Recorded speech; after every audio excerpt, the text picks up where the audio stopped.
obrigado, presidente, pelas palavras. E eu realmente fiquei surpreso de ver o nível como esse seminário de pauta está sendo conduzido, né, com pessoas de alto gabarito, como o senhor já citou. E eu agradeço muito a oportunidade de estar aqui falando para vocês, porque realmente nós temos contra nós o governo, temos contra nós a mídia, porque há interesses particulares envolvidos nisso. Então só nos resta lutar assim, corpo a corpo. E essa oportunidade de estar aqui falando para vocês, que são pessoas formadoras de opinião, não quero convencer ninguém, apenas dizer para vocês o que é que a ciência sabe e o que é que ela não sabe. Porque vocês depois, isso que é mais importante, vocês vão ser um polo difusor e nós vamos multiplicar isso. Se cada um sair daqui, ou não vou dizer todos, se 10% que está aqui se convencer de que vale a pena, então esses 10% depois vão divulgar para mais outras 10 pessoas e assim por diante, nós vamos acabar vencendo essa guerra. Então vamos devagar, mas vamos consistente e vamos para frente.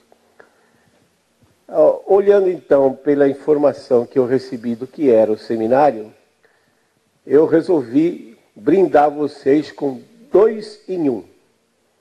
Em uma palestra, vocês vão saber sobre a farsa da destruição da camada de ozônio pelos compostos de cloro, flúor, carbono, os gases de refrigeração.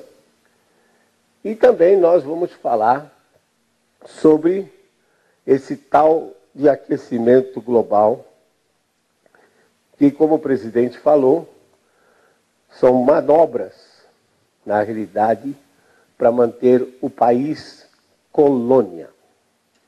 Nós achamos que somos independentes, né? Mas quando a gente começa a pensar e analisar esses fatos que aparecem, na realidade a gente percebe que ainda a gente é colônia. Então está aqui, eu criei uma receitazinha de como vocês podem criar uma pretensa crise ambiental e, obviamente, no caso desses países, tirar proveito dela. Então, qual é, e vocês vão ver que todas elas se enquadram atualmente nesse esqueminha. Primeiro, você utiliza um fenômeno que é conhecido cientificamente, mas de que não é do domínio público, e que é de difícil compreensão para o público e também para os nossos negociadores. No caso, a maioria diplomatas que não têm conhecimento sobre o assunto.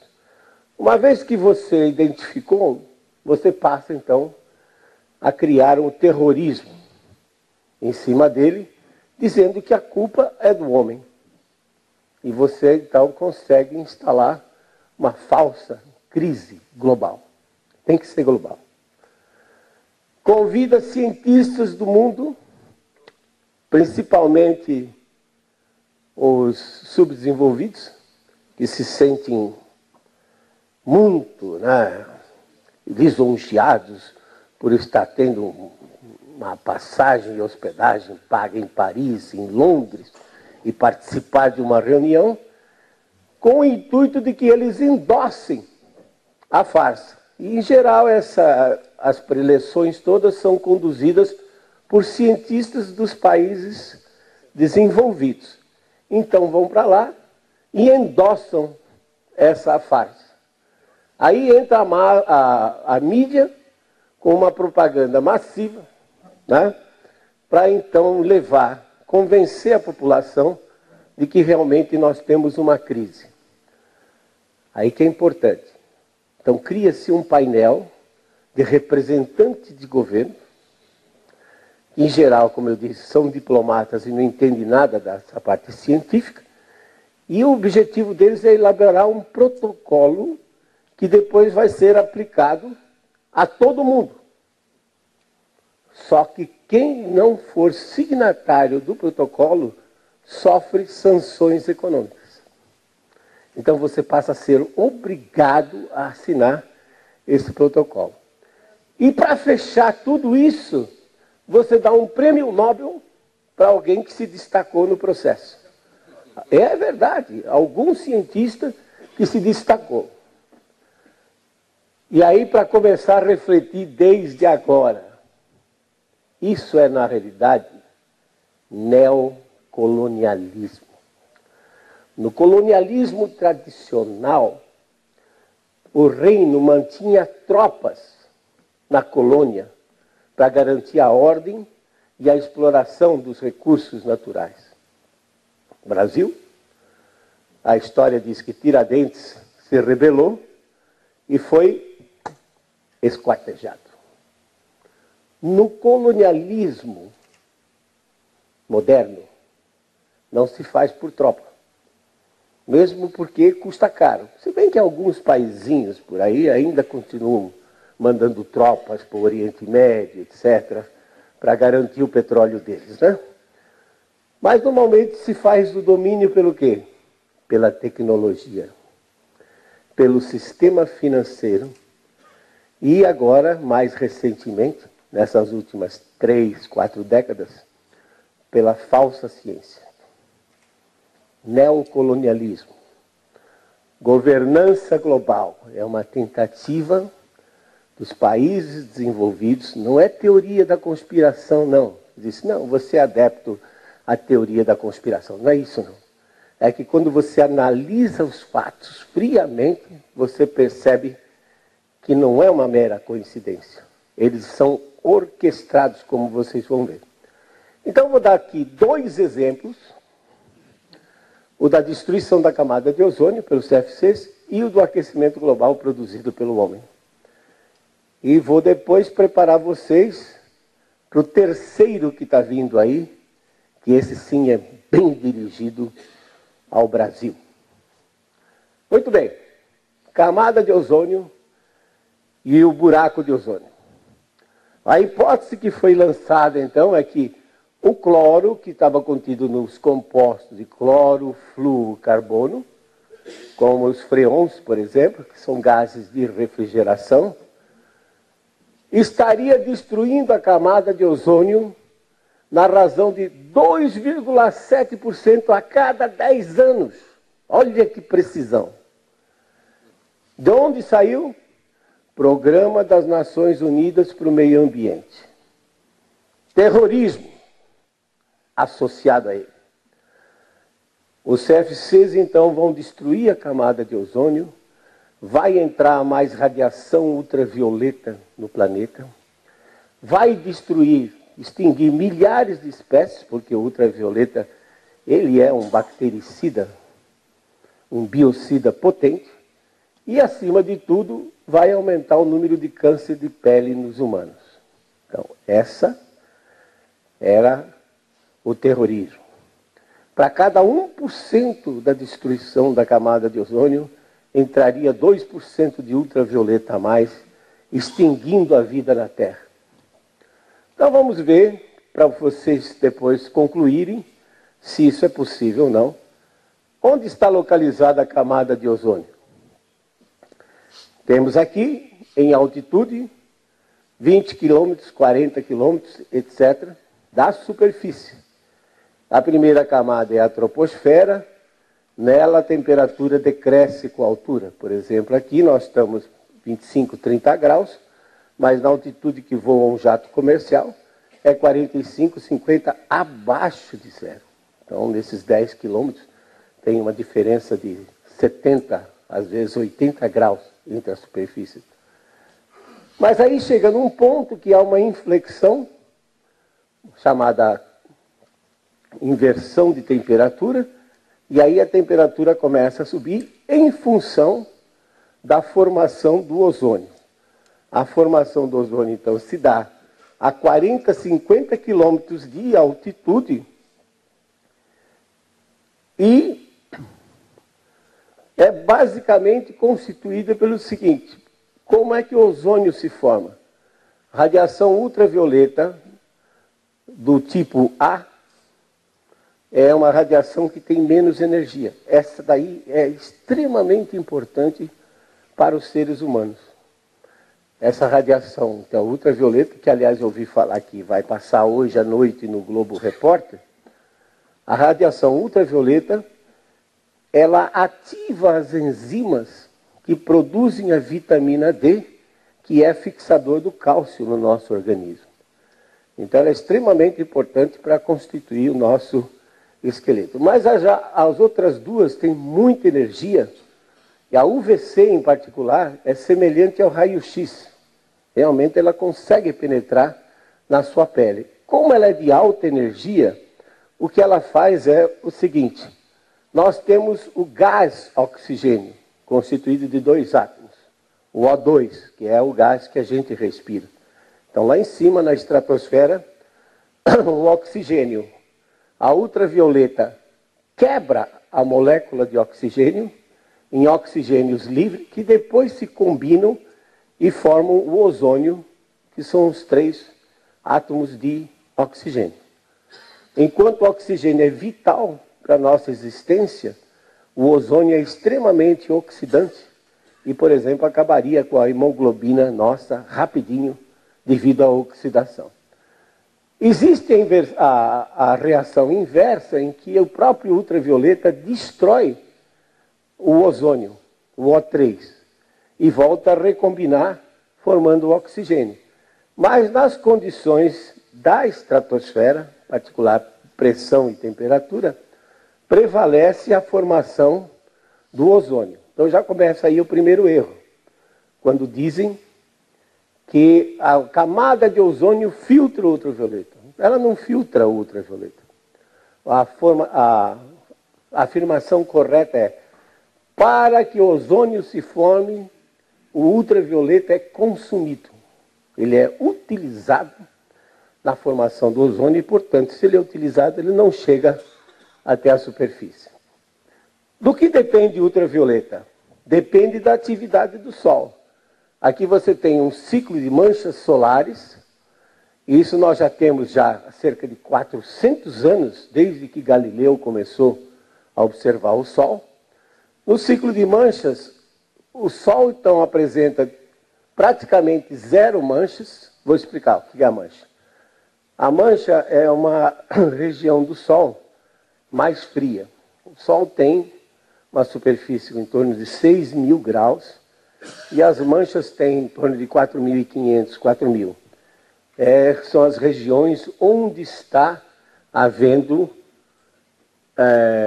subsidência, ou o material da superfície do Sol está entrando para dentro do Sol, e essas regiões são regiões de campo magnético extremamente forte e temperatura mais baixa. Então o contraste da temperatura em volta com a temperatura dessas manchas, elas provocam então grandes explosões solares e tempestades solares.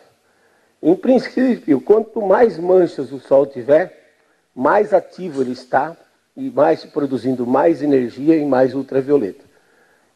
Então o Sol parte de 0 manchas, atinge um número máximo de manchas em cerca de 4 anos e depois decresce nos próximos nos próximos 7 anos. Então cada ciclo desse dura da ordem de 11 anos aproximadamente. Mas vocês notam que no início do século XIX, nos anos 1800, o número de manchas foi baixo, não chegou a 50. Depois subiu. E, novamente, no início do século XX, o número de manchas também foi baixo. Então, descobriram, e aí foi dado o nome ao astrônomo, ou físico solar, Gleisberg, no laboratório de observação lá da Suíça, descobriram que o Sol tem um ciclo de aproximadamente 90 a 100 anos. A cada 90 a 100 anos, veja o que é, 90 a 100 anos. Isso é mais do que a existência de um ser humano. A cada 90, 100 anos, o Sol entra num mínimo de atividade, produzindo menos ultravioleta, menos energia. Foi assim, então, no início do século XIX, no início do século XX e agora. A partir de dezembro de 2008, os físicos solares dizem que o Sol entrou num novo mínimo que ocorre a cada 100 anos.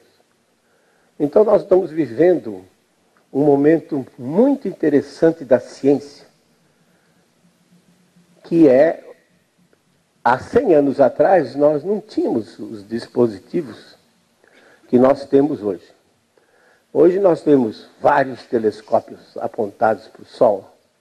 Em 2008 foi lançado um satélite em cooperação, a NASA em cooperação com a agência japonesa, para verificar a inversão de polaridade que ocorre no Sol. Enfim, hoje nós temos um monte de instrumentos para observar o Sol e como ele vai se comportar nesses próximos 20 anos, até o ano 2030. E eu tenho certeza que nós vamos aprender muito sobre o Sol e sobre a influência que ele tem em cima do clima da Terra e dos seres vivos. Porque uma das coisas que muda é o campo magnético solar, que nos protege do bombardeamento de partículas de alta energia que vêm do espaço. Por exemplo, quando explode uma estrela supernova, ela joga no espaço raios cósmicos, galácticos, que têm alta energia. E o campo magnético solar nos protege disso. Como ele está enfraquecido, nós vamos ter oportunidade agora de saber como é que esses raios cósmicos galácticos interferem na vida aqui na Terra.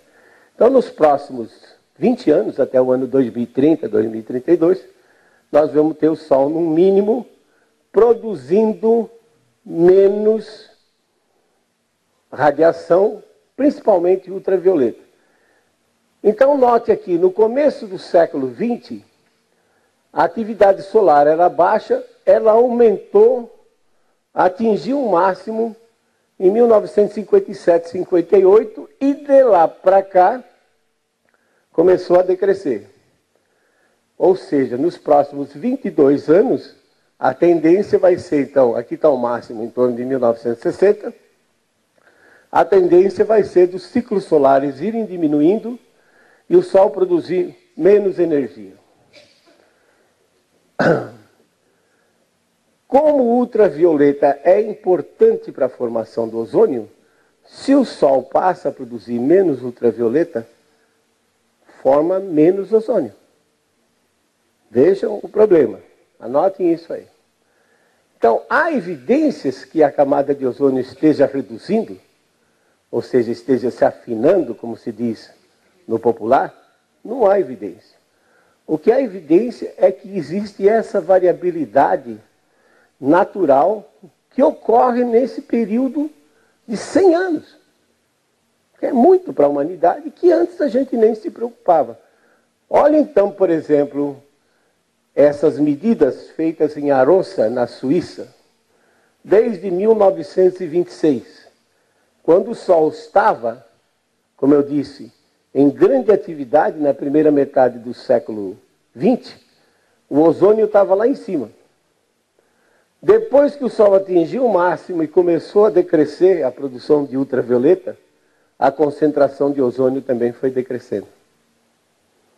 Então você vê claramente que quem comanda a concentração de ozônio na camada é o ultravioleta solar. O que aconteceu foi que, quer dizer, não acontece assim aleatoriamente, veja bem. Os físicos sabiam os geofísicos sabiam que o Sol ia estar no máximo, em 1957, 58, tanto assim que foi planejado o Ano Geofísico Internacional, 57, 58, onde então fizeram um esforço para observar o Sol e campo magnético terrestre, etc. E nessa oportunidade estabeleceram começaram a estabelecer, convidaram os países, começaram a estabelecer uma rede de medição de ozônio. Eu também, quando estava no INPE, Instituto Nacional de Pesquisas Espaciais, também fui fazer várias medições de ozônio. Da superfície, a gente entendeu o que está acontecendo lá em cima, a 30, 50 quilômetros de altitude. Então, a rede internacional foi estabelecida exatamente no período que o Sol estava no máximo e que o ozônio também estava no máximo. Então, já não foi coincidência, porque já estavam planejando isso. Ora, se você estabelece uma rede, começa a medir quando está no máximo, o que você espera que venha depois? Um decréscimo, claro. Tá? Alguma vez alguém detectou uma molécula de CFC na região de formação do ozônio? Nunca. Nunca foi detectada. Mesmo porque a molécula de ozônio, ela é em torno de 5 vezes mais pesada do que o ar. É como você pegar uma bolinha de aço e botar em cima da água num copo e querer que ela fique flutuando.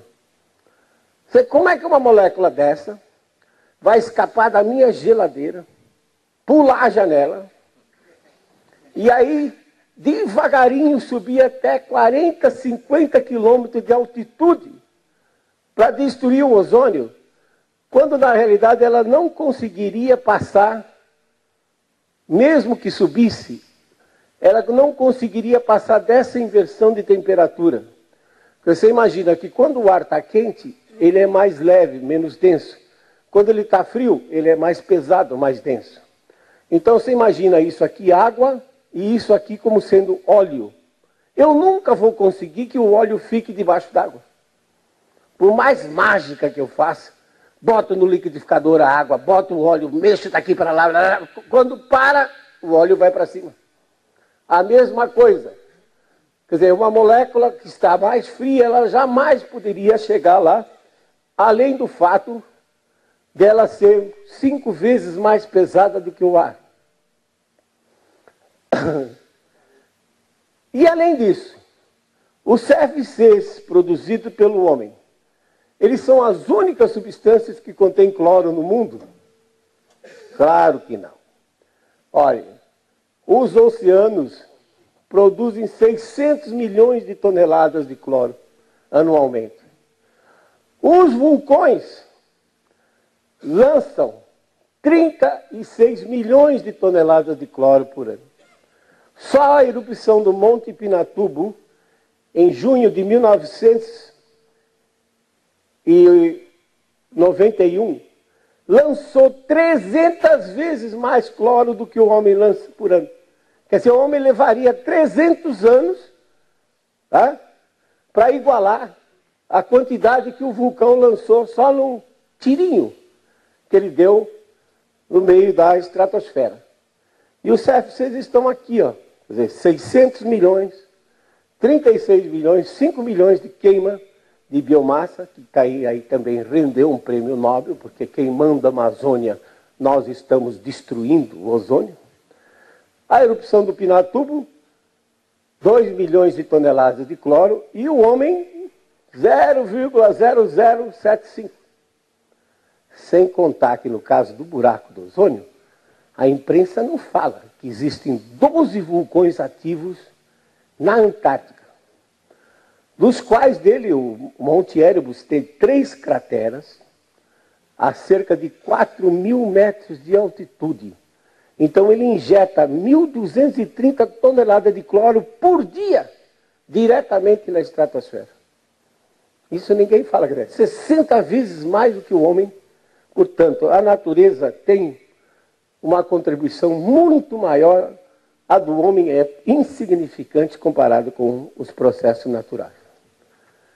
E aí vem a história. Como é que isso surgiu? Então, um sujeito, cientista, chamado Mário Molina, na Universidade da Califórnia, mostra em laboratório que o ozônio é destruído pelo cloro. Essa, então, um conjunto de 6 equações, onde a quinta equação era crítica para a destruição do ozônio. Em 1992, eu fui convidado para... Você vê que é velho já, né? 1992, já tem um tempinho.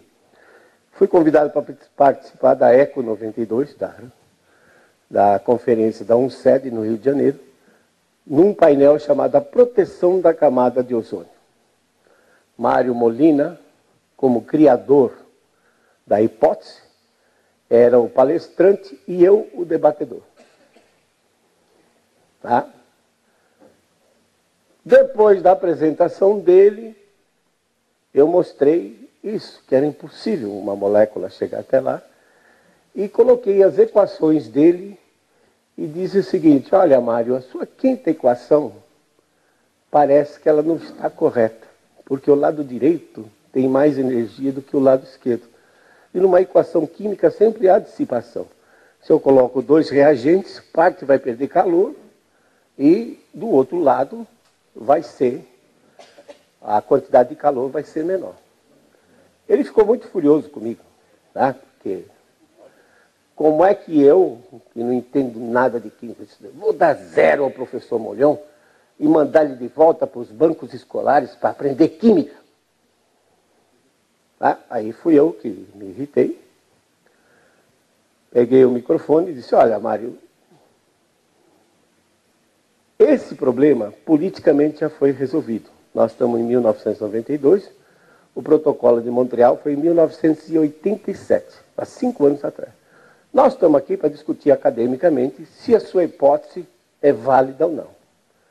Eu acho que ela não é, mas como você não tem condições de manter um debate acadêmico, eu considero minha participação nesse painel encerrada. E levantei, fui embora, um corredor com mais de 200 metros, sabela eu, cheio de gente.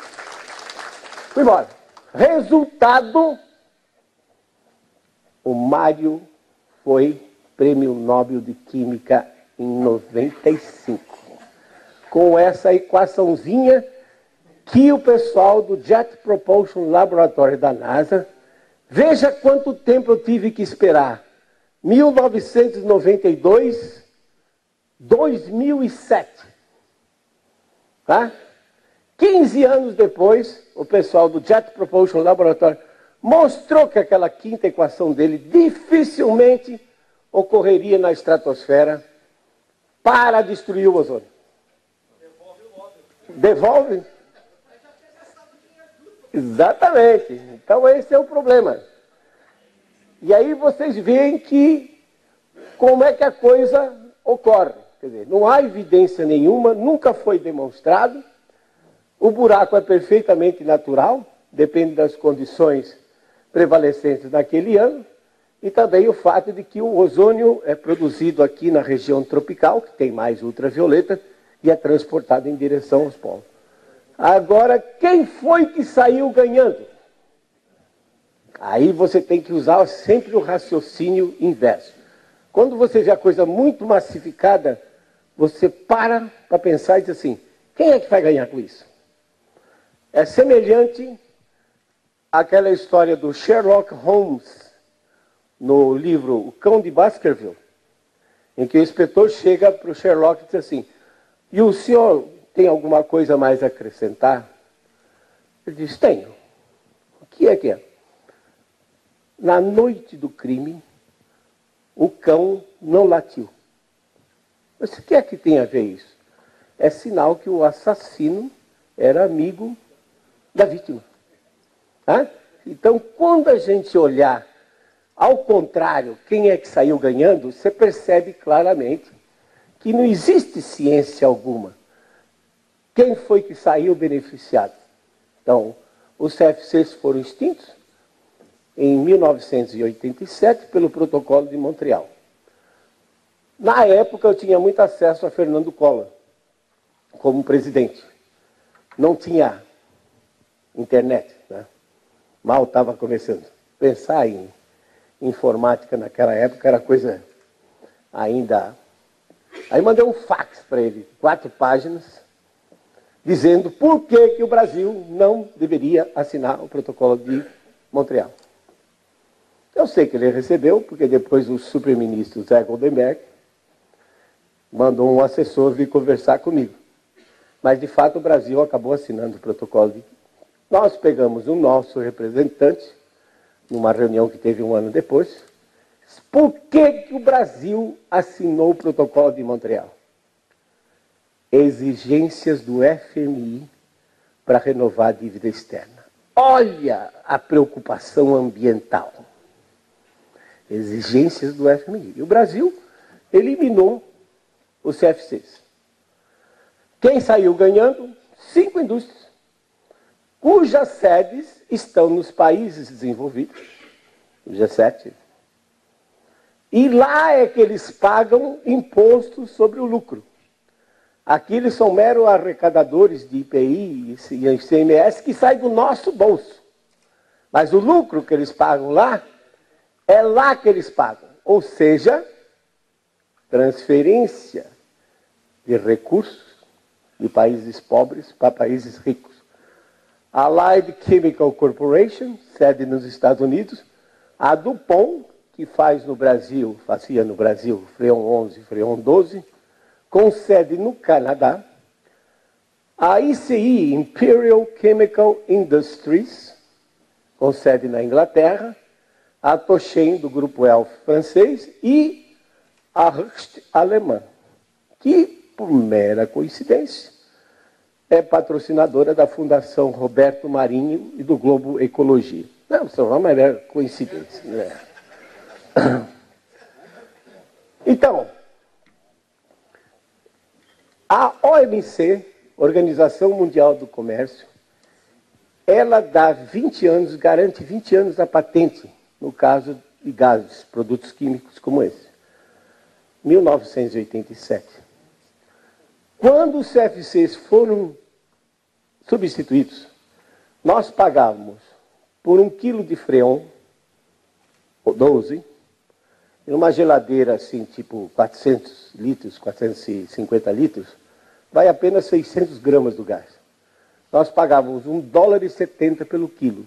Quando entrou o substituto, foi para $35. Ao longo do tempo, chegou a custar quase $50 o quilo. Mas nada como o tempo passando. 1987 com mais 20, dá 2007. E a patente caiu em 2007. O resultado foi que os chineses entraram pesado no mercado e derrubaram de quase 50 para $2 o quilo de novo. Então, no ano passado, em junho, na sessão do Ministério do Meio Ambiente, no Diário da União, sai uma nota dizendo: o Brasil vai abandonar os substitutos do CFC porque eles continuaram destruindo a camada de ozônio. E vai adotar novos gases. Para quê? Para que a gente continue mais 20 anos pagando royalties, direitos autorais de propriedade, porque agora esses gases são de domínio público. Então, qual foi a culpa dos CFCs? Nenhuma. Eles eram gases fantásticos, não corrosivos, não tóxicos. O substituto aparecia na embalagem uma caveirinha dizendo: cuidado, se inalado pode levar à morte. E os CFCs não tinham, não eram tóxicos, não eram corrosivos. E tivemos então que mudar toda uma linha de geladeira, de compressores e tudo mais, para poder se adaptar a esse gás. A culpa deles é que eles eram de domínio público. E agora os HFCs, que são os substitutos, também se tornaram de domínio público, então eles continuam destruindo a camada de ozônio. Ora, vocês viram que o Sol vai estar quietinho até 2030. Né? Vai entrar um terceiro gás, e aí até 2030 a camada de ozônio vai continuar baixa, então daqui mais 20 anos vão substituir esse substituto, porque ele continuou destruindo a camada de ozônio. Então essa é a história do CFC, e agora percebam que o aquecimento também seguiu a mesma receita. Cria-se, então, essa problemática de que a temperatura do mundo está aumentando. Mas aí, disseram, isso é por conta das emissões de gás carbônico. De onde sai o gás carbônico? O gás carbônico sai da queima de petróleo, da queima de carvão mineral, que é utilizado para gerar energia. 80% da matriz energética global depende ainda do petróleo e do carvão mineral. E o gás carbônico sai também da queima de florestas tropicais. No caso, o Brasil, porque os outros praticamente já não têm mais floresta. Na Europa, há 1000 anos atrás, tinha menos floresta do que tem hoje. Foi tudo replantado. Então, vamos ver o que está acontecendo no caso do clima. A pergunta é, hoje está mais quente do que teve ao longo desses 4,5 bilhões de anos de existência do planeta? Não. Por exemplo, uma das maneiras que os cientistas tentam ver como é que era o clima passado é usando testemunhos. Tipo, pega uma árvore que tem aí 2000 anos, a árvore, todo ano ao crescer, ela coloca um anelzinho diferente. Então, se a madeira daquele anel for densa e estreita, você sabe que a árvore passou por um estresse hídrico, não teve toda a água que precisava. Se o anel for largo e a madeira menos densa, você sabe que ela teve chuva abundante, as temperaturas foram ótimas. Então, analisando a sequência de anéis de uma sequoia, por exemplo, que tem mais de 2000 anos, você infere como foi o clima no passado. Um dos testemunhos mais badalados atualmente são os cilindros de gelo. O que é isso? Vai para uma região como a Antártica, o Ártico, né, Groenlândia, onde tem capas de gelo bastante espessas. Perfura uma broca oca e retira o cilindro de gelo. E no gelo, quando ele se cristaliza, fica aprisionado bolhas de água, de ar. Você pode ver na sua forminha de gelo, caso um cubinho de gelo, que muitas vezes você encontra bolhas de ar. E às vezes bolhas grandes. Eu boto na minha caipirosca um cubo de gelo desse, e de repente eu ouço uma explosão. Ao derreter, aquele ar que estava aprisionado saiu e provocou aquele pequeno estrondo. Então o ar fica aprisionado. Aí o que eles fazem? Retiram essas bolhas de ar e fazem análise. Quanto gás carbônico tinha, quanto metano tinha e assim por diante. E como a capa de gelo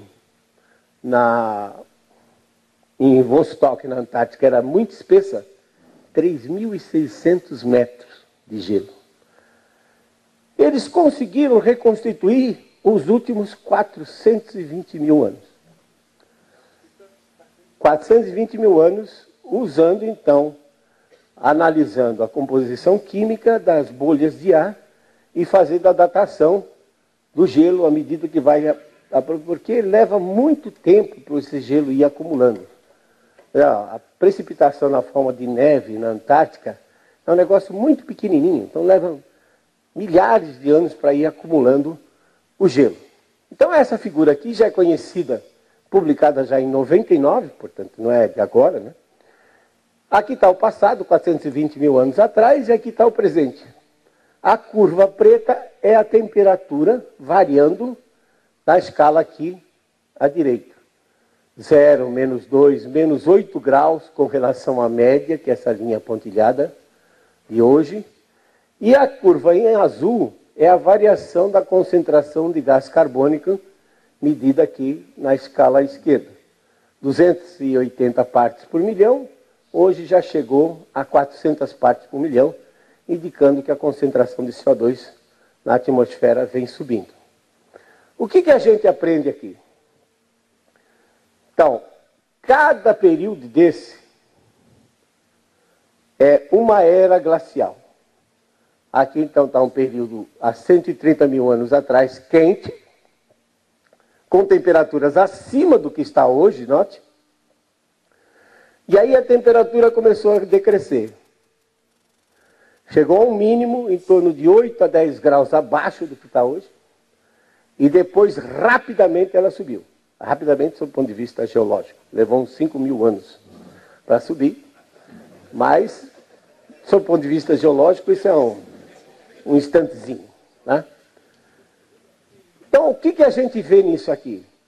Quando você olha as duas curvas, você diz, ó, pico de temperatura, um pico de CO2. Um pico de temperatura, um pico de CO2.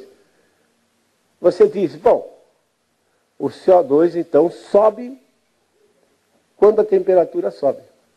Que foi o que eles concluíram, porque ao analisar, eles perceberam que a temperatura subia 800.000 anos antes do CO2 subir. Portanto, daqui ficou evidente de que não é o CO2 que comanda. Ao contrário, ele é resultado do aumento da temperatura. E a gente vê muito bem nesse retângulo aqui, ó. No último interglacial, há 130.000 anos atrás, em que as temperaturas estavam mais elevadas do que hoje, o pico de CO2 também foi alto e a temperatura começou a cair. E o CO2 também. Aí você para perguntar, peraí, se tinha essa concentração alta de CO2, para onde é que foi esse CO2 que decresceu? Para a vegetação não pode ir, porque numa era glacial a vegetação diminui. Escapar para o espaço? Provavelmente não. Para onde ele foi? Para dentro dos oceanos. Mas isso aí, veja bem, é algo que você vê constantemente, diariamente, e não para pensar. É a bebida com gás.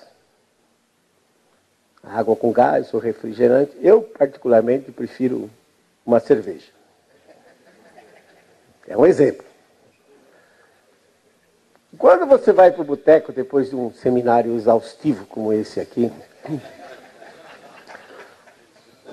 o garçom chega, você ouve aquele ploc. Você já devia ficar com peso na consciência, porque você está liberando o CO2 para a atmosfera e contribuindo para o aquecimento global. Mas ninguém pensa nisso na hora. Você coloca a cerveja no copo. Aí você vê aquele monte de bolinha subindo. Cuidado, a espuma é artificial. Ela é feita por um detergente incolor, inodoro, insípido e biodegradável produzido pela Henkel, em Jacareí. E você acha que a espuma é linda, maravilhosa? Sabão. Escuta. Aí você vê as bolinhas subindo. Aquelas bolinhas subindo.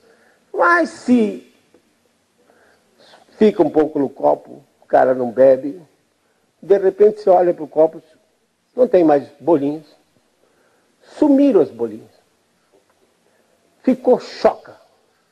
O que foi que aconteceu? O líquido, a temperatura do líquido, ao subir para se igualar com a do ambiente, expulsou o gás que estava em solução. Ou seja, a solubilidade do gás no líquido vai inverso com a temperatura. Quanto mais frio tiver, mais retenção do gás. Quanto mais quente, mais expulso o gás. Agora, transfiram o princípio da cerveja choca para 71% de oceanos que cobrem esse planeta. Quando os oceanos se esfriam, eles retiram gás carbônico da atmosfera. Quando eles se aquecem, eles jogam gás carbônico para a atmosfera. Então, o grande controlador do CO2 na atmosfera terrestre não é o homem. E sim 361 milhões de quilômetros quadrados de oceanos que cobrem a nossa terrinha de 510 milhões de quilômetros quadrados. Então, o CO2 é controlado pelo oceano.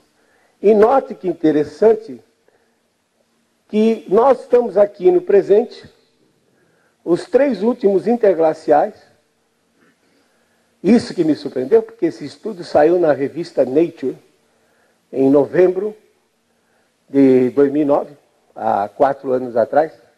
E a revista Nature é uma defensora do aquecimento global, mantida pelo governo inglês. Me surpreendeu isso, o fato de sair esse artigo dizendo que nos 3 últimos interglaciais, 130 mil, 240 mil, 320 mil anos atrás, as temperaturas foram 6 a 10 graus mais elevadas do que esse interglacial que nós estamos vivendo. Qual era o CO2 que o homem colocava na atmosfera há 130 mil anos atrás? Não, talvez um churrasquinho de uma caça que ele fizesse, mas não a ponto de mudar, fazer a temperatura ficar 6 a 10 graus acima do que é hoje. Então está muito claro nisso que o homem não tem nada a ver com o CO2 que está na atmosfera. Nos últimos 10 mil anos, ocorreram pelo menos 3 períodos quentes. Um deles, marcante, o romano, entre 500 anos antes de Cristo e 200 anos depois de Cristo, em que permitiu aos romanos dominarem a Europa e o Oriente Médio. Por quê? Estava quente, chovia mais, a agricultura era farta e o povo estava saciado, sem fome. Já você pega um período entre 1350 depois de Cristo até início do século XX, na minha opinião, em que passou pela chamada pequena era glacial, em que as temperaturas ficaram 2, 3 graus abaixo do que está hoje, frustração de safra, fome, doenças. Estima-se que só a peste negra na Europa tenha matado mais de 70 milhões de pessoas ao longo desse período. Povo com fome, revoluções sociais, dos quais a mais importante nessa história é a Revolução Francesa de 1789. O povo estava com fome, depois a monarquia cortou a cabeça e implantou um regime democrático, depois se estendeu e fez com que, por exemplo, todos os países da América do Sul tivessem a sua independência a partir do século XIX. Bolívia, Equador, 1810, 1812, e o Brasil de 1822. Então, a Revolução Francesa, que foi desencadeada por um problema climático, frio, frustração de safra, fome e doenças, foi que então desencadeou tudo mais. E nos últimos 130 anos, nós já temos dados de termômetro medido. Só que a tecnologia de termômetro também mudou bastante, né? De mercúrio passou a ser elétrico, hoje digital. Mas dá para a gente ver bem claramente, isso são dados, não é achismo não, são dados mesmo. Está aqui, fonte dos dados, Climate Research Unit, Unidade de Pesquisa do Clima, da Universidade de East Anglia, na Inglaterra, desde 1880 até 2004, vocês percebam o grande salto na temperatura, são média de 8 estações, que houve entre 1920 aproximadamente e 1940. Qual era o CO2 que o homem colocava na atmosfera nesse período? Praticamente nenhum, porque nós temos registros logo depois da guerra, 1945, 46, que mostra que o homem, naquela época, emitia da ordem de 6% do carbono que emite hoje.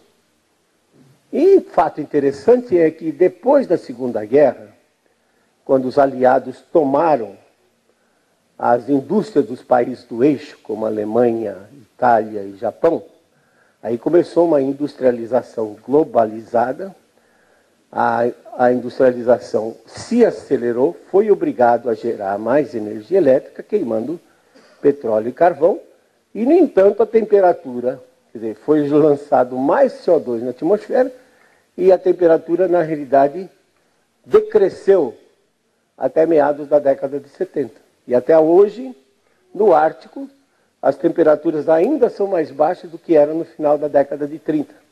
Que, se vocês forem olhar, também as temperaturas mais elevadas no Brasil pelo menos aqui no Sul, também foram nessa década de 30, como foram nos Estados Unidos, e como foi também, por exemplo, aqui a série de Paraguai, no aeroporto de Paraguai, em Assunção, desde 1890, você percebe claramente que as temperaturas mais elevadas foram na década de 30, 40, e de lá para cá a temperatura tem decrescido e não aumentado, então isso não suporta absolutamente a hipótese de que o mundo esteja se aquecendo.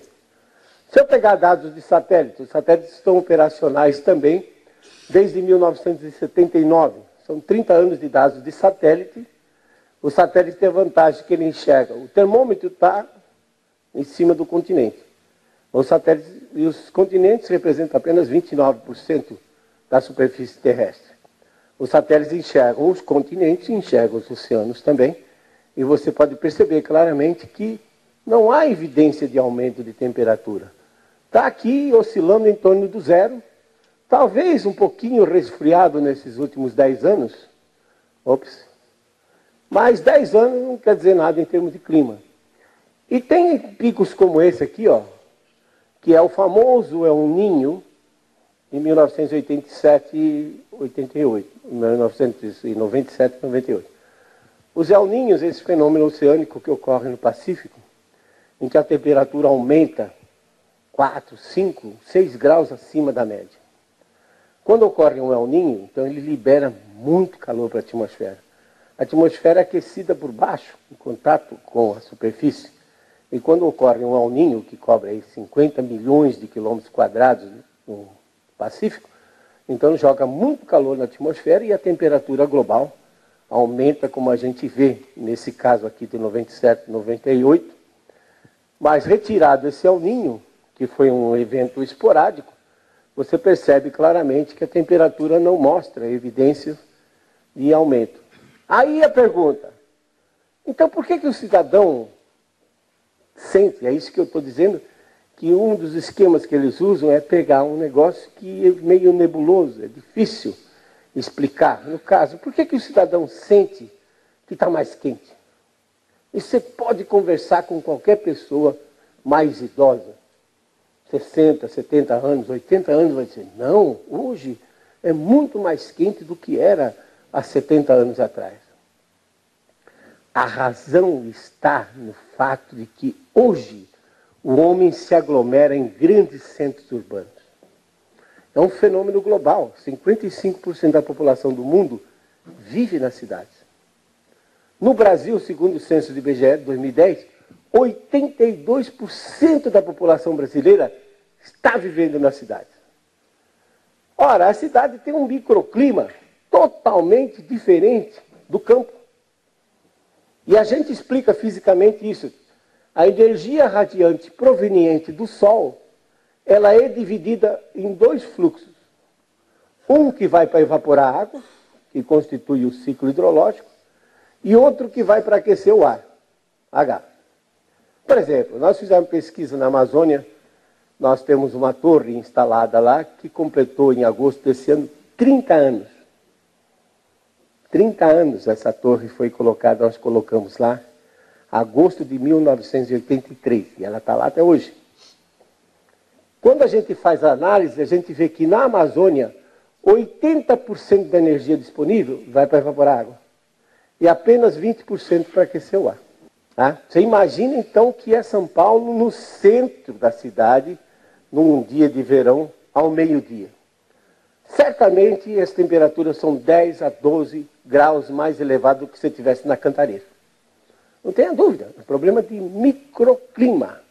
Mas o cidadão não vive no mundo, ele vive ali, na cidade. Então ele tem a impressão que o mundo está se aquecendo. Mas não, é o microclima dele que está aquecendo. O CO2 emitido pelo homem, ele é, de novo, a mesma comparação. Cloro emitido pela natureza. O CO2 emitido pela natureza é infinitamente maior do que o CO2 emitido pelo homem.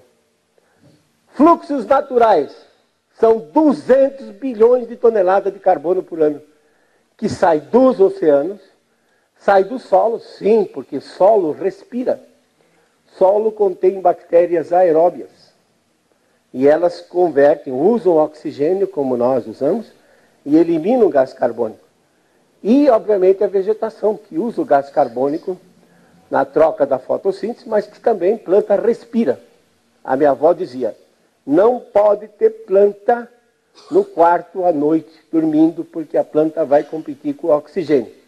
Besteira, ter tanto oxigênio por aí, mas os antigos achavam que você não devia ter planta dentro do quarto, porque ela respirava e competia com o oxigênio que você estava respirando. 200 bilhões de toneladas. Qual a incerteza que nós temos nisso? 40 bilhões de toneladas. Quanto é que o homem coloca? 7.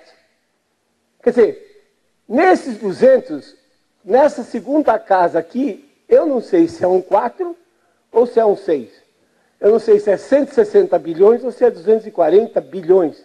E a diferença de 160 para 240 dá 80 bilhões de toneladas. E o homem coloca menos de 10% da incerteza, 3% dos fluxos naturais. Para que gastar dinheiro com isso? Isso é um erro nas contas. Já que o erro nas contas é 2 casas. Isso aqui é apenas a primeira. Então, em cálculo numérico, a gente aprendeu que se eu não conheço a segunda casa, eu nem discuto a primeira. Muito menos eu coloco uma vírgula e 10 casas decimais depois. É absolutamente ridículo. E o metano é um outro gás, considerado gás de efeito estufa, de aquecimento do planeta. Metano é produzido pela decomposição da matéria orgânica, matéria vegetal. Por exemplo, arrozais, planta arroz alagado, colhe o grão e deixa a planta na água. Ela apodrece e emite metano. Cupim, ataca os nossos móveis em casa, as esquadrias, também libera metano. E olha como tem cupim, rapaz, é uma coisa incrível, difícil de controlar. Mas os ruminantes, até aqueles bichinhos lindinhos, fofinhos, bonitinhos, que a gente costuma contar quando está com insônia. Carneirinhos. Pensa como são terríveis esses bichos. Ele come grama, fica virando de um estômago para o outro, depois libera metano pela frente e por trás. Vocês dão uma risada? Mas aí vem as políticas públicas decorrentes da falsa ciência. O governo da Nova Zelândia queria taxar os criadores de carneiro porque o pum dos carneiros estava contribuindo para o aquecimento global. Você vê que besteira não acontece só nesse país, né? Sim. O Brasil, hoje, está com 204 milhões de cabeças de gado. Já pensou se a Dilma resolve que vai cobrar uma taxinha em cima de cada dessa cabeça, né? Então, vocês veem que realmente torna-se preocupante. Não, a Embrapa tem. A Embrapa tem um projeto de medir quanto metano o gado emite. Pura besteira, sabe por quê? Você poderia anotar a sua pergunta, depois a gente... Sabe por quê? Se você olhar o metano, nesses últimos 20 anos, ele está estável. No entanto, os arrozais, principalmente no Oriente, aumentaram em tamanho. Os ruminantes crescem hoje numa taxa de 17 milhões de cabeças por ano. Né? Como disse, o Brasil já está com mais de 200 milhões de cabeças de gado e o metano está estável. Provavelmente esse metano aumentou na década de 60 e 60, porque quando se perfurava poço de petróleo, deixava os gases escaparem, ou queimava, vazamento em gasoduto, porque a energia era barata, então ninguém ia se preocupar em dar manutenção.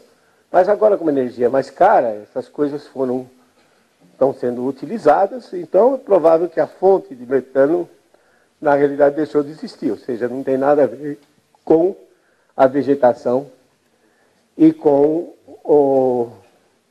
os ruminantes. Não vou discutir muito, mas eu posso mostrar que o efeito estufa, que é o pilar básico de toda essa teoria do aquecimento global, ele está furado cientificamente. Ele vai contra as leis básicas da termodinâmica e da conservação de energia. Simplesmente pelo seguinte, porque uma molécula de CO2, que é um carbono e 2 oxigênios, ela tem uma estrutura e ela só absorve a radiação infravermelha que faça com que ela entre em ressonância. Se for de comprimento de onda ou frequência mais elevada, passa direto. Se for mais baixo, passa direto. Se for exatamente na estrutura que é a molécula, essa molécula vai absorver e ela vai vibrar e rodar. Só que quando ela vibra e roda, isso são movimentos mecânicos, energia cinética. Aí ela se choca com as outras 2.600 moléculas de nitrogênio, que é o maior constituinte da nossa atmosfera, 78%, oxigênio, 21%, então só esses dois gases constituem 99% da nossa atmosfera. E o CO2, 0,04%. Então, para cada molécula de CO2, existe pelo menos 2.600 moléculas de nitrogênio e oxigênio. Se ela vibra ou roda, ela se choca e transfere essa energia, semelhante a uma bola de bilhar. Eu jogo a preta na branca, a branca vai, bate na preta e transfere energia para a preta. A mesma coisa. O CO2 absorve a energia, vibra, se choca com as outras que estão em volta dele e transfere essa energia. Portanto, ele não pode emitir e não pode impedir que a radiação escape para o espaço exterior. Então dá para demonstrar que esse negócio de efeito estufa, que já tem mais de 100 anos que vem se falando sobre isso, não passa por uma análise séria dentro, por exemplo, da mecânica quântica ou da física quântica. Então, aí entra o protocolo. Protocolo de Kyoto, em 1997, se propunha a reduzir 5% das emissões humanas, 5% de 7 bilhões, 0,3 bilhões.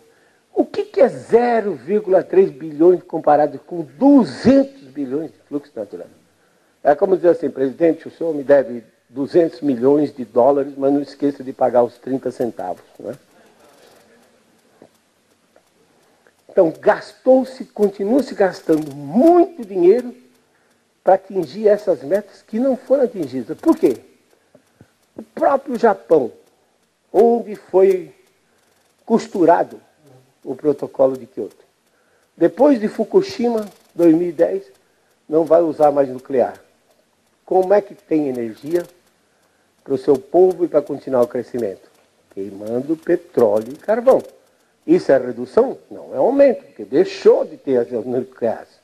A Alemanha, até 2020, tem que desativar todas as nucleares. Está queimando o quê? Carvão. O ano passado ela concluiu 2 termoelétricas de 2 gigawatts de potência cada uma. Está construindo 5 nesse ano. E a meta para os próximos 5 anos é totalizar 22 termoelétricas a carvão, emitindo mais. Então, os próprios países que são os que são a locomotiva do protocolo, não estão cumprindo. E não vão cumprir, porque eles sabem que o CO2 não controla o clima global e o que precisa é de energia elétrica para crescer. Aí vem uma pergunta para reflexão. Se não existe crise climática, o CO2 não controla o clima global, para que reduzir as emissões? Então só tem uma resposta para isso. Porque 80% da matriz energética depende do petróleo e carvão. Reduzir as emissões significa gerar menos energia elétrica. São 47 países no mundo que têm o IDH, o Índice de Desenvolvimento Humano, bom. E os outros 160? Quer dizer, reduzindo as emissões e reduzindo a geração de energia elétrica, que hoje é fundamental, é a mola que move o mundo, a energia elétrica. Nós nem estaríamos aqui se não tivesse energia elétrica. significa menor desenvolvimento. Então você vê claramente que o que está por trás não é o CO2, não é a preocupação ambiental, mas sim reduzir a geração de energia para que o crescimento reduza, em particular dos países em desenvolvimento mais avançado, como é o caso dos BRICS, né, que depois entrou também a África do Sul, Brasil, Rússia, Índia, China e agora a África do Sul, que são países que podem, no futuro próximo, liderar. E tem países como a Inglaterra, que já lideram há mais de 1000 anos esse mundo e que não querem perder sua hegemonia. Então, se você vai olhar a Inglaterra, um paísinho pequenininho, sem recursos naturais, sem recursos energéticos, se você fizer um estudo de sustentabilidade, você diz, não cabe mais do que 14, 15 milhões de pessoas. Tem 65 milhões. Não tem mais indústria, porque a indústria é pesada. A mão de obra ficou muito cara, foi transferido para a China. Vive do quê? Agiotagem. Né? Explorando os outros países. Então são esses países que, sob o pretexto de que o CO2 aumenta a temperatura global, não querem, então, que a gente se desenvolva. E você vê claramente, os dados estão aí, ó, não mentem. A temperatura está estável nesses últimos 16 anos e o CO2 já aumentou 8%. Se o CO2 aumentou 8%, por que a temperatura ficou estável? Aí entra o terrorismo. O degelo no Ártico, causado pelo homem. Conversa. Veja, 1925, aqui está a variação da temperatura do Oceano Atlântico Norte. 1925 passou de frio para quente. Então o que acontece? O que aconteceu? O Ártico teve um aumento de temperatura. Por quê?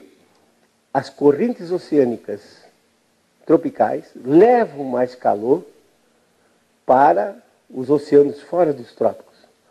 A água quente, então, entra por debaixo. Veja aqui, então, de 1925 até mais ou menos 1963, houve um grande degelo no Ártico. Você tem registro, eu mesmo tenho cópia de relatos de várias expedições que foram para o Ártico, 1926, 1932, 1938, uma expedição norueguesa, para ver por que o Ártico estava derretendo.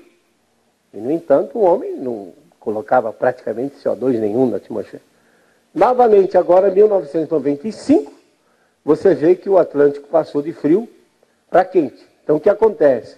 As correntes marinhas pegam esse calor e jogam para dentro do Ártico. Então, o gelo é flutuante. E você sabe que no gelo flutuante, 10% está fora d'água e 90% está dentro. Então, se a corrente, água mais quente, da ordem de meio grau, 0,7 graus, entra por debaixo, em contato com o gelo, ela derrete parcialmente o gelo submerso.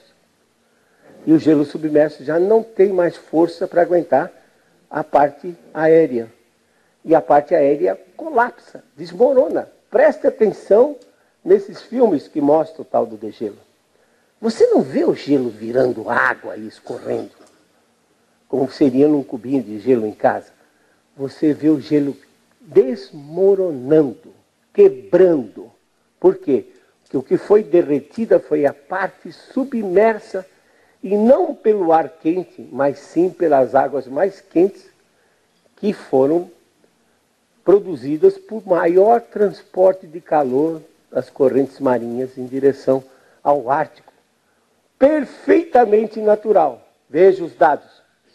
Universidade de Illinois, em Urbana-Champaign, esse site chama-se The Cryosphere Today, quer dizer, a criosfera de hoje. Aqui está a variação em milhões de quilômetros quadrados no Ártico. Note que a partir de 95 o gelo começou a decrescer. Deu um pico em 2007. Depois tinha se recuperado praticamente em abril de 2012. E agora em setembro de 2012 deu uma redução de 2,8 milhões de quilômetros quadrados. E aí, já em 2007, tinham dito o seguinte: no dia 22 de setembro de 2013, o Ártico estará completamente sem gelo. Para surpresa, enquanto em 2012 derreteu 2,8 milhões de quilômetros quadrados, agora em setembro só 1,2. Quer dizer, de um ano para o outro, nunca perceberam uma recuperação tão rápida, 1,6 milhões de quilômetros quadrados entre o ano passado e esse ano. De recuperação, que mostra claramente que são as correntes marinhas que controlam. E isso está ligado, pasmem vocês, assim, o Ártico, a Antártica, desde que os satélites estão operacionais, mesmo o site, os dados, você pode entrar na internet, pegar esses dados, o gelo continua crescendo na Antártica. Por quê? Que se a corrente circumpolar está mais quente, corrente oceânica, a Antártica é uma grande ilha. Então, se a água fica ligeiramente mais quente, evapora mais, e na hora que precipita, cai na forma de gelo e vai acumulando gelo em cima do continente antártico, que não é pequeno. O continente são 14 milhões de quilômetros quadrados, com uma espessura média de 2,3 quilômetros.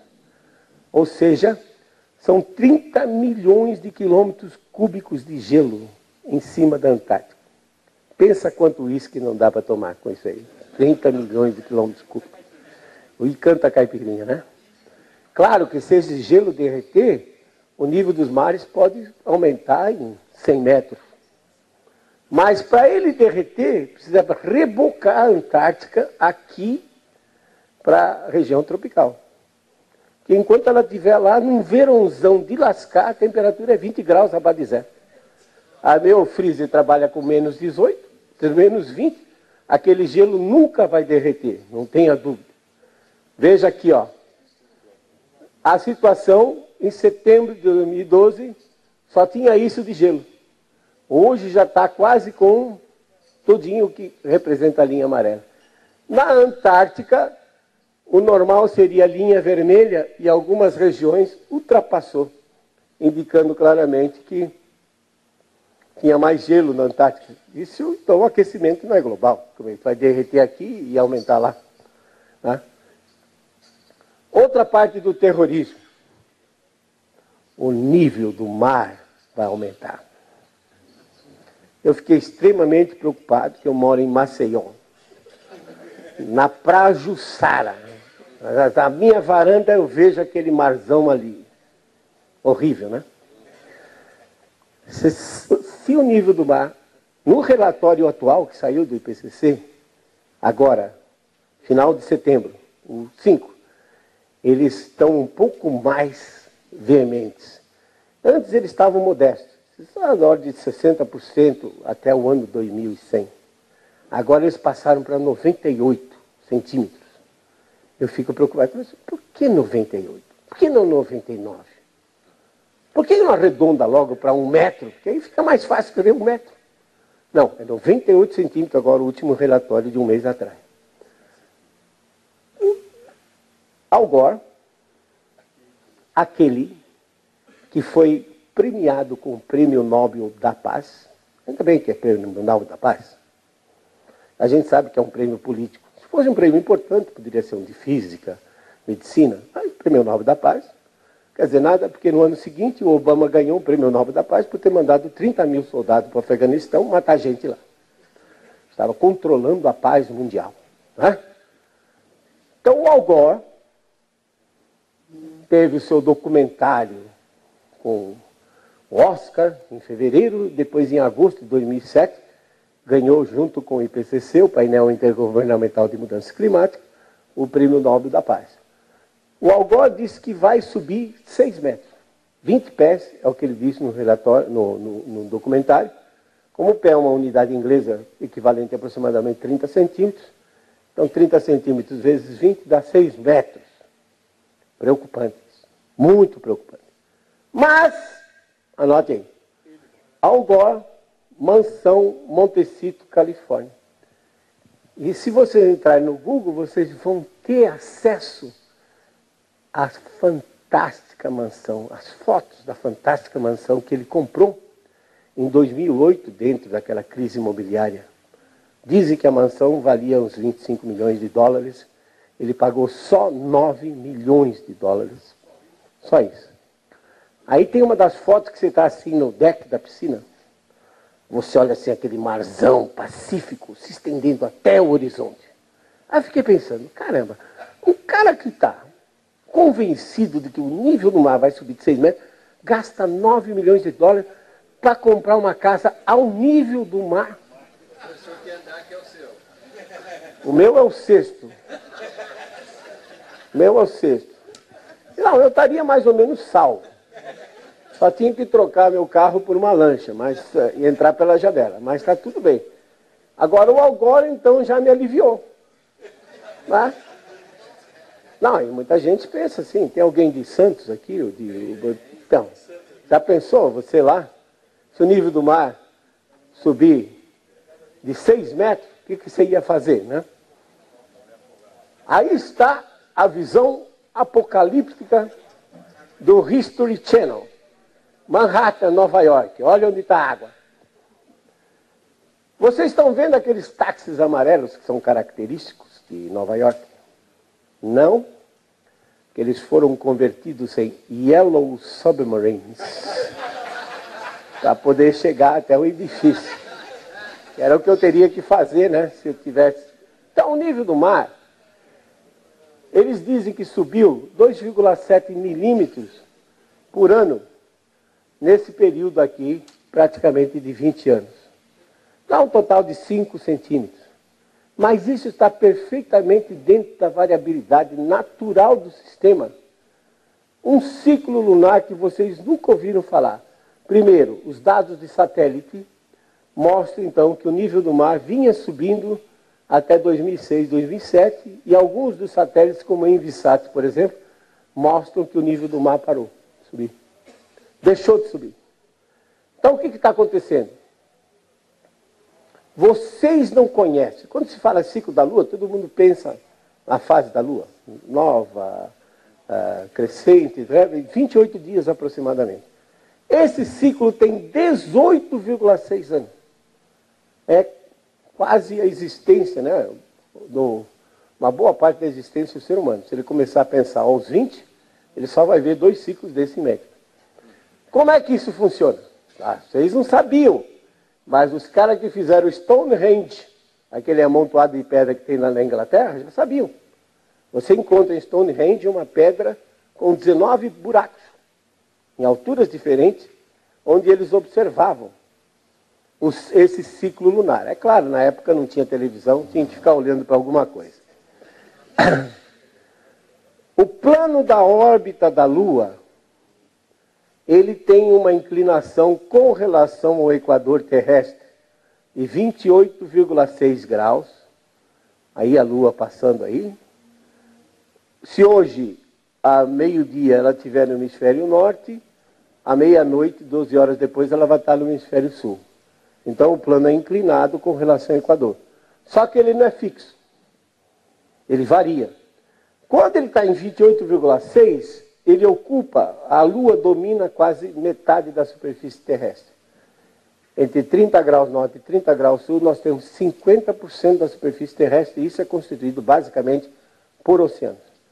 Passado 9,3 anos, o plano vai baixando e chega a 18,4, e depois volta mais 9,3 anos para o 28,6. Quando ele está em 18,4, a Lua atua dentro dos trópicos. Olha a diferença diária.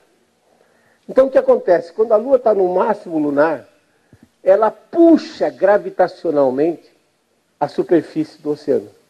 E a variação entre o mínimo de 18 e o máximo de 28 pode chegar, segundo estudos já publicados na década de 60, a da ordem de 12, 13 centímetros de variação. Portanto, qualquer balela que venham dizer que aumentou 2,7 milímetros por ano, 3,2 milímetros, está bem dentro da variabilidade natural e não tem que assustar ninguém. Fica frio, continua morando em Santos, que é um lugar legal para se morar. Curiosidade.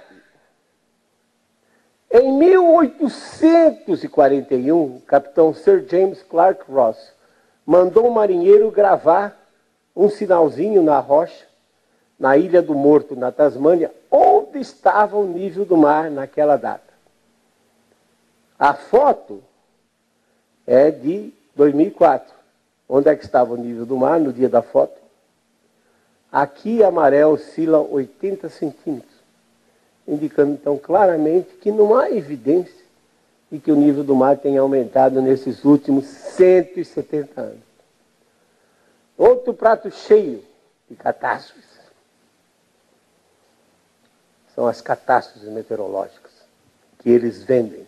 É interessante que o aquecimento global ele pode realizar o seu sonho catastrófico. Se você gosta mais de secas, o aquecimento global produz secas. Não, você prefere inundações? Produz inundações. Mais furacões, mais onda de calor, tornado, tudo o aquecimento global faz. É só você querer, dependendo da sua preferência. 1877, 79. Foi a pior seca que o Nordeste brasileiro já passou, descrita por Euclides da Cunha, no livro Os Sertões, publicado em 1902. Euclides diz que morreram mais de 500 mil nordestinos. Dom Pedro saiu de Petrópolis e foi lá para o Ceará. E num discurso inflamado, ele inseriu a seguinte frase: venderei até a última joia da coroa para salvar o povo nordestino. Como o imperador sabidamente tinha várias mulheres, nós nunca soubemos quem foi a coroa que ficou sem as joias. São Paulo. Você acha que chove muito em São Paulo hoje? Nós fizemos um estudo com 19 pluviômetros na região metropolitana de São Paulo e um deles, principalmente, chamou a atenção.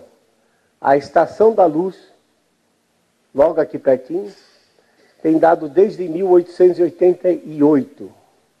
Nós fizemos uma análise de chuva e vimos que a década que teve chuvas mais intensas, acima de 30 milímetros por dia, 1941, 1950, seguida pelas outras duas décadas, 50 e 60.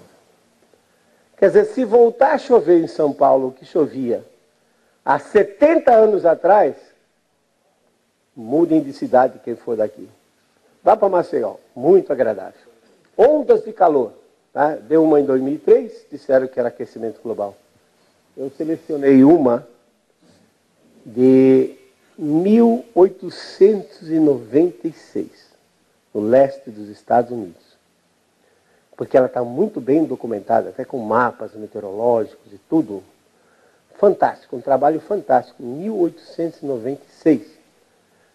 Matou mais de 3 mil pessoas só em Nova York. Qual era a população de Nova York em 1896? Percebam que foi uma grande catástrofe naquela época. Porque o CO2 que o homem emitia em 1896, furacões, o maior furacão que já entrou nos Estados Unidos foi em 1900.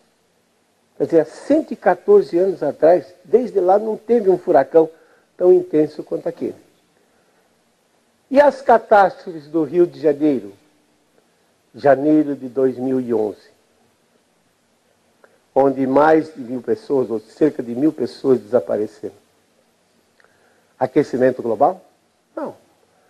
Se você for para trás, você vai ver que em 1967, Serra das Araras, pode entrar no Google, 1967, Serra das Araras. Desapareceram mais de 1.700 pessoas. 1967.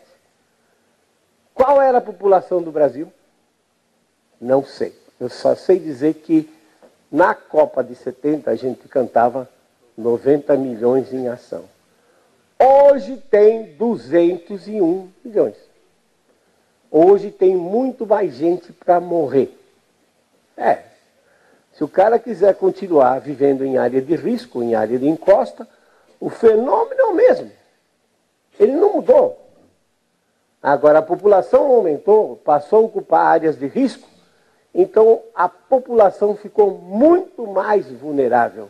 Inclusive, naquele ano, teve janeiro de 1967 no Rio, e logo depois, em março, ocorreu em Caraguatatuba, que morreram 480 pessoas. E se você pegar, por exemplo, Santos, 1932, também um grande deslizamento de terra provocou várias mortes já naquele período. Então você vê que esses fenômenos, eles são naturais. E eles sempre ocorreram, independentemente de o clima estar aquecido ou resfriado. De onde saem essas previsões catastróficas? Aí entra na área de vocês. Sai de modelos de clima. O que é um modelo de clima? É um código de computador, um programinha, pode ter 1 milhão e 200 mil linhas, mas é um código de computador feito pela mente humana que acha que sabe os processos físicos que governam o clima. Então, bota esse código num computador, e tem que ser um computador parrudo para rodar para o mundo todo. O último que nós adquirimos, e está instalado aqui no CPTEC, o Centro de Previsão de Tempo e Estudos Climáticos do INPE, em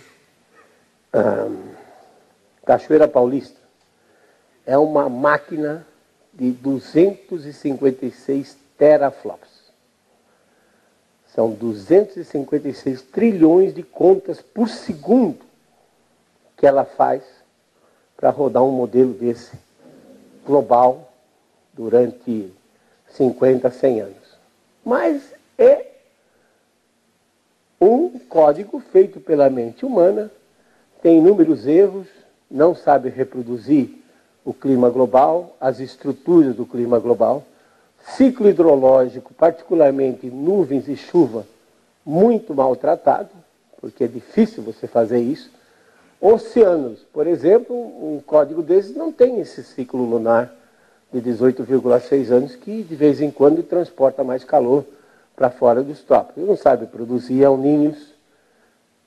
E um detalhe, aqui no Brasil, se eu tiver um projeto aprovado pela FINEP ou pelo CNPq, eu ganho dor de cabeça, porque eu vou ter dificuldade em executar esse projeto.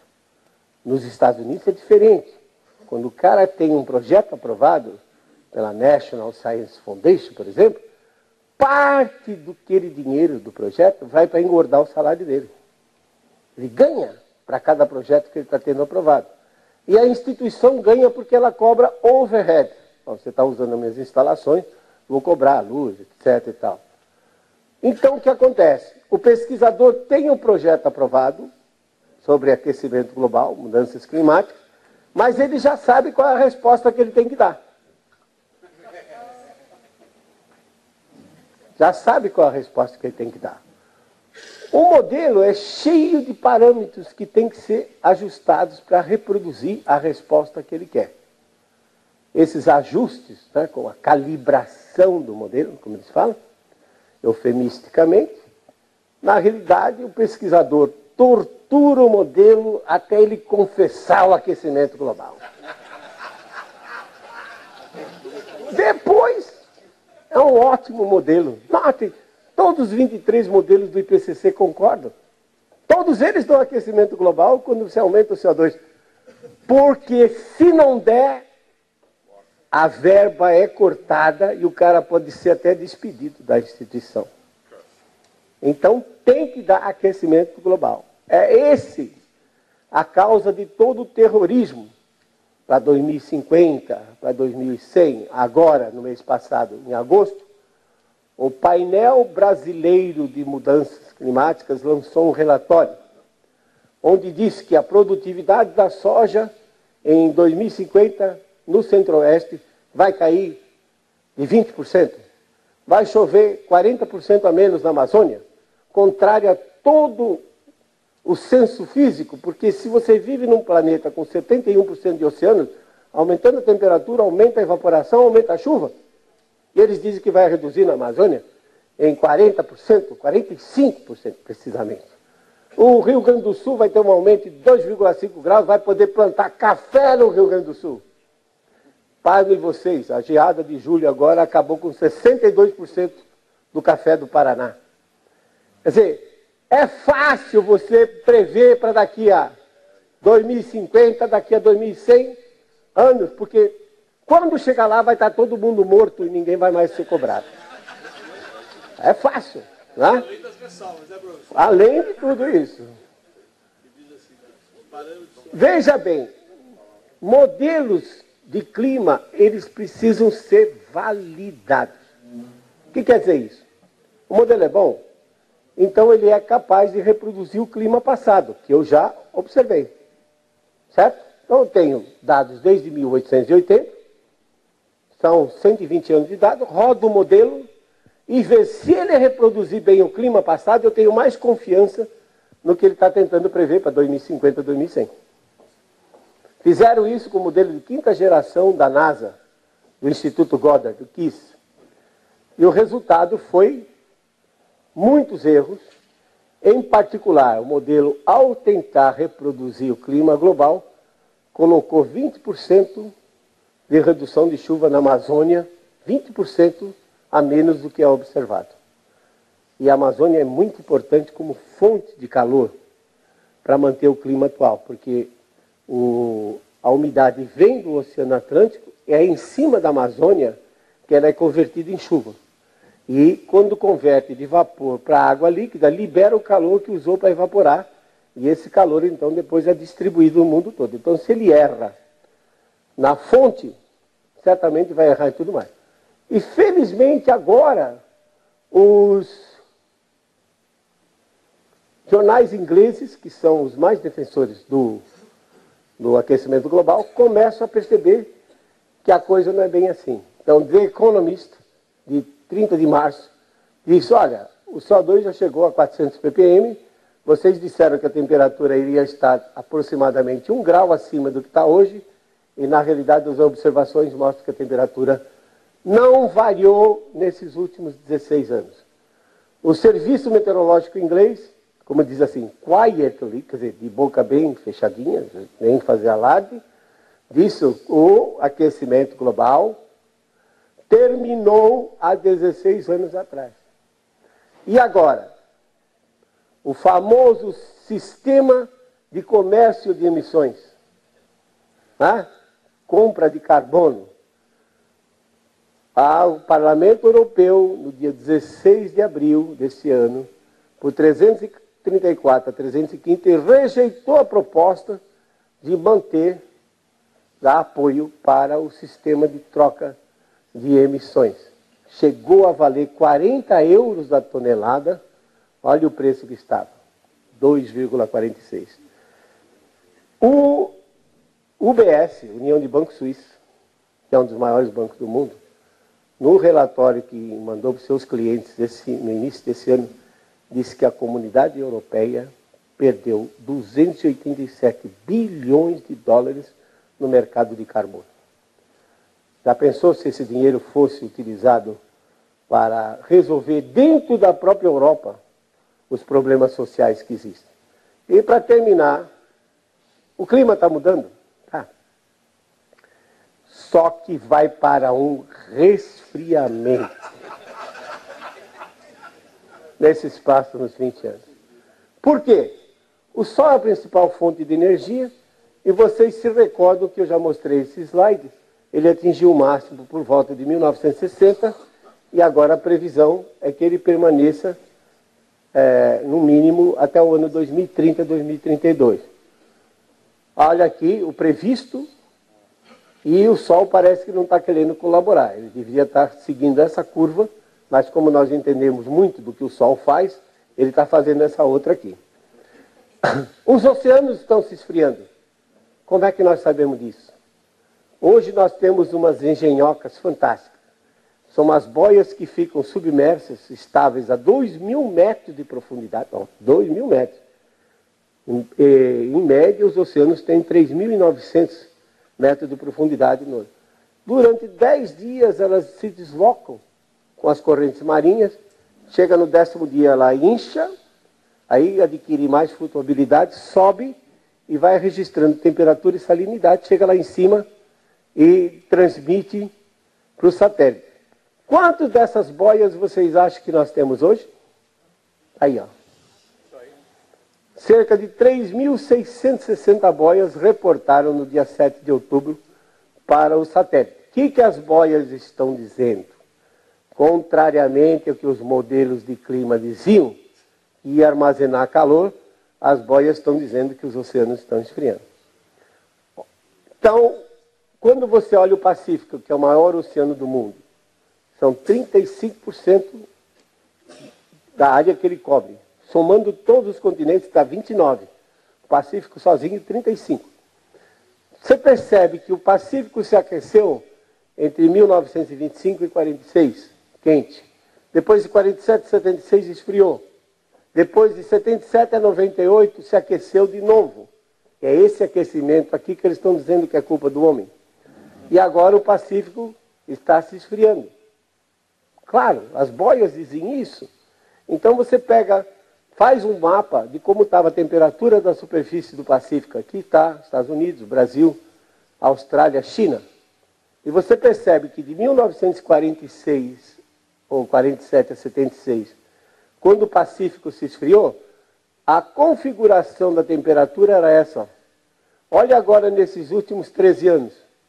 Vejam que a situação está muito semelhante àquele período onde houve um resfriamento de 47 a 76. Portanto, os oceanos estão se esfriando, o Sol está produzindo menos energia, e eu não tenho dúvida que nós vamos para um novo período de resfriamento.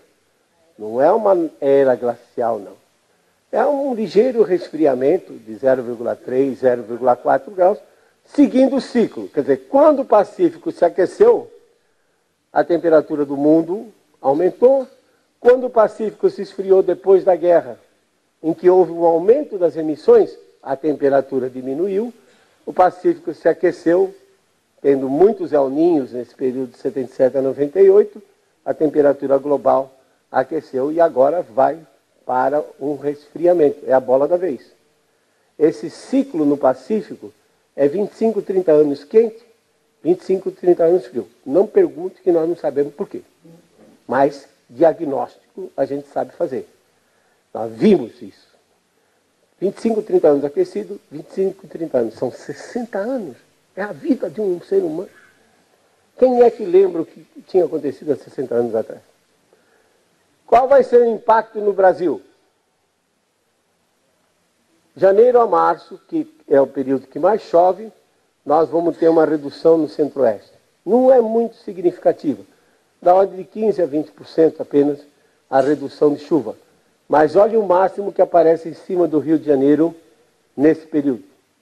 Indicando que nós vamos ver ao longo desses anos mais catástrofes semelhantes a essa de janeiro de 2011.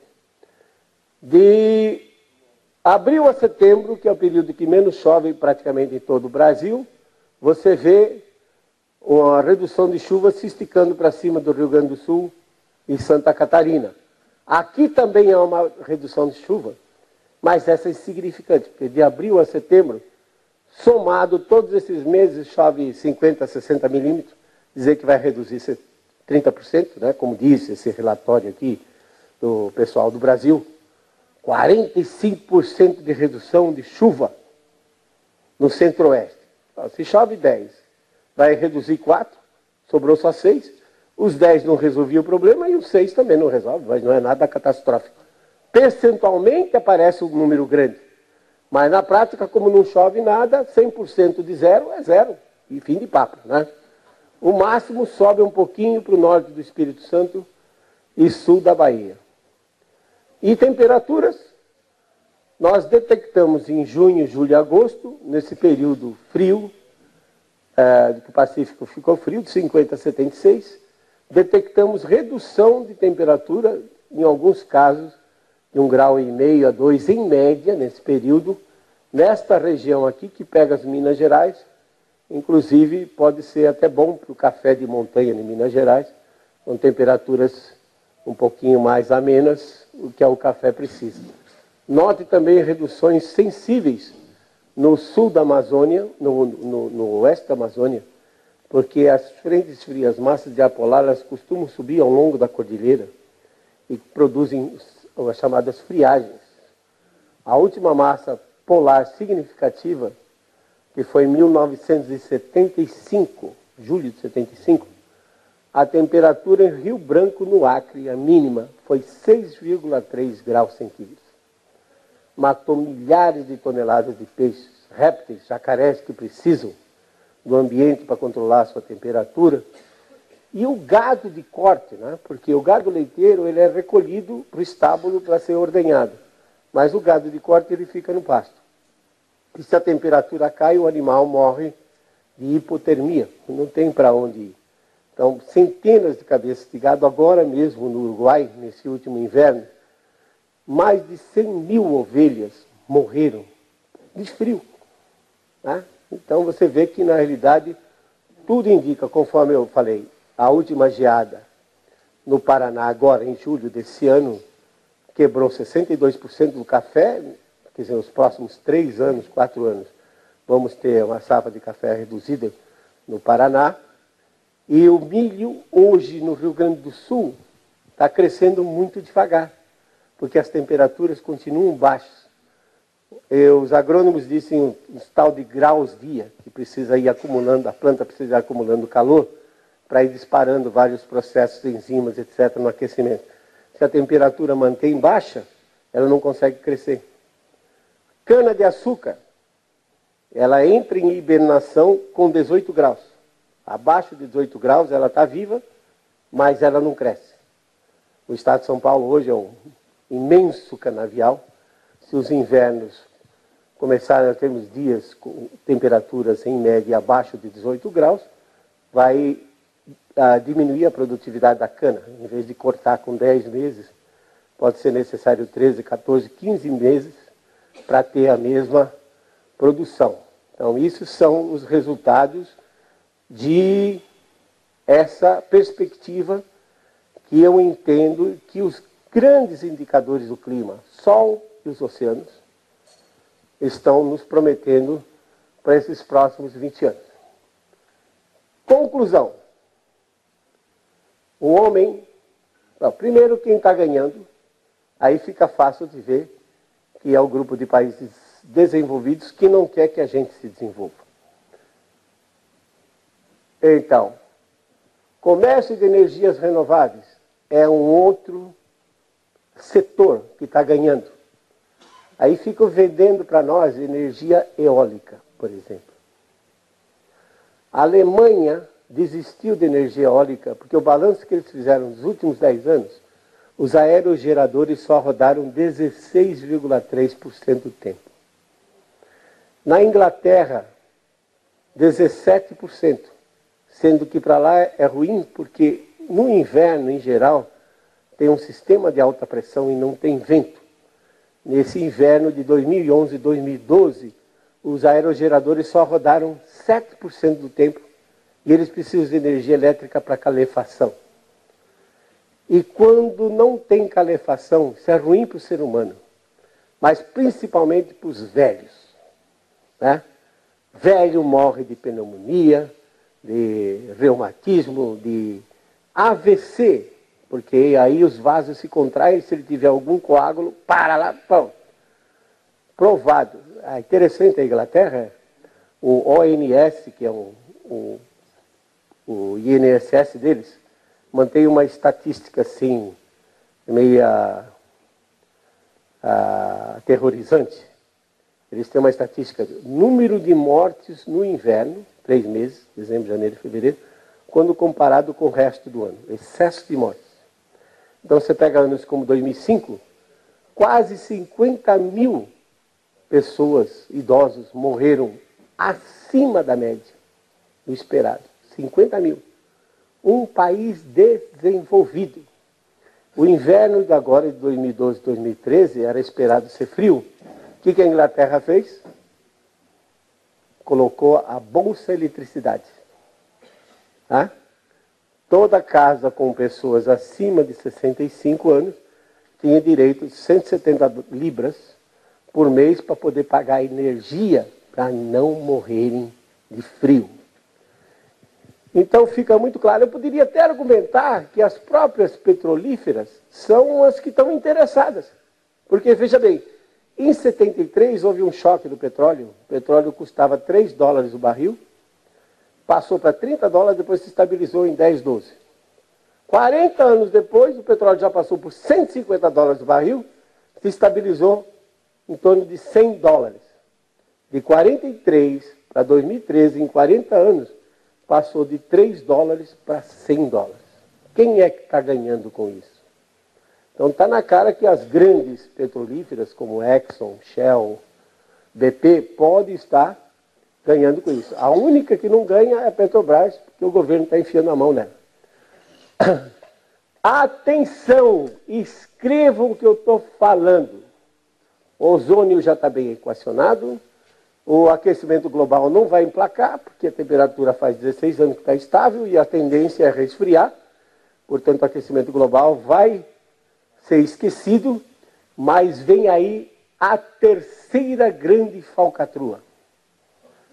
Chama-se Painel Intergovernamental da Biodiversidade e Serviços Ambientais. Escrevam isso que eu estou falando, que já estão preparando o protocolo e as discussões vão ser em cima disso. E claro está que isso está focalizado muito em cima do Brasil. Porque o Brasil hoje produz muito grão a custo baixo. Isso incomoda. Então eles querem evitar que o Brasil continue crescendo, expandindo sua agricultura e que venha a se tornar um líder nisso. O painel da biodiversidade vai indicar que nós não vamos poder mexer na Amazônia, porque eles acham que a Amazônia não é nossa. Eles consideram a Amazônia um patrimônio da humanidade, uma reserva para o futuro, para eles. E nós? Painel da biodiversidade. E uma das coisas que os economistas têm mais dificuldade é quantificar os impactos ambientais. Aí vão criar serviços ambientais para tentar medir quanto custa preservar uma floresta, por exemplo. Então prepare-se, porque essa daí vai estar bem dirigida para nós. Clima varia por causas naturais. Eventos extremos sempre aconteceram, antes com o clima mais frio, depois com o clima mais quente. São eventos de tempo, não são eventos de clima. CO2 não controla o clima global. CO2 não é um gás venenoso, não é tóxico. O CO2 é o gás da vida. Pensa na hipótese absurda de se acabar com o CO2 nesse planeta. O que ia acontecer? Acabavam as plantas. Acabava o ser humano, os animais, porque eles dependem da planta. Não, mas eu não sou vegetariano. Sou vegetariano de segunda ordem, eu só como picanha. Sim, mas o boi tem que crescer antes de virar picanha. Então, CO2 é fundamental. Quanto mais CO2 tiver no planeta, as plantas agradecem. CO2 é comida de planta. Já foram demonstrados centenas de ensaios agronômicos que mostram que quando você dobra o CO2 para 800 partes por milhão, triplica 1.200 partes por milhão, as plantas crescem 30% a 50% melhor a sua produtividade. Até cana-de-açúcar, aqui em São Paulo foi demonstrado um aumento de 40% na produtividade. Quanto mais CO2 tiver, melhor. No Jurássico Superior, há 150 milhões de anos atrás, o CO2 estimado pelas rochas era 8 a 10 vezes superior à atual. A produtividade das plantas eram tão grandes que as lagartixas viraram dinossauro de tanto que elas tinham que comer. Então, Então, lembre-se disso. CO2 é importante. Plantas como a C3, elas param de funcionar quando o CO2 baixa para 200 ppm. Nós estamos em 400. A C4 consegue funcionar até 150 ppm. Então, veja que nós estamos no limite. Aumentando o CO2, aumenta a produtividade. E reduzir as emissões é inútil. Não vai resolver o problema porque o CO2 não controla o clima global. Agora, quando eu falo isso, dizem que eu sou um cara que sou contra a conservação ambiental. Estão errados, porque eles confundem conservação ambiental com mudança climática. A conservação ambiental é necessária para que os seres humanos, a humanidade, continue vivendo nesse planeta.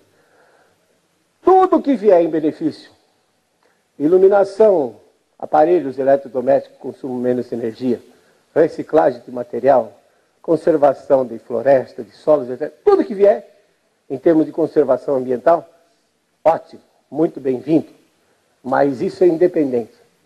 Se o Al Gore tiver razão e o clima aquecer, há necessidade da conservação ambiental. Se eu tiver razão e o clima esfriar pelos próximos 20 anos, não é 100 não, não estou falando 2100 não. Eu espero até 2030 estar vivo ainda.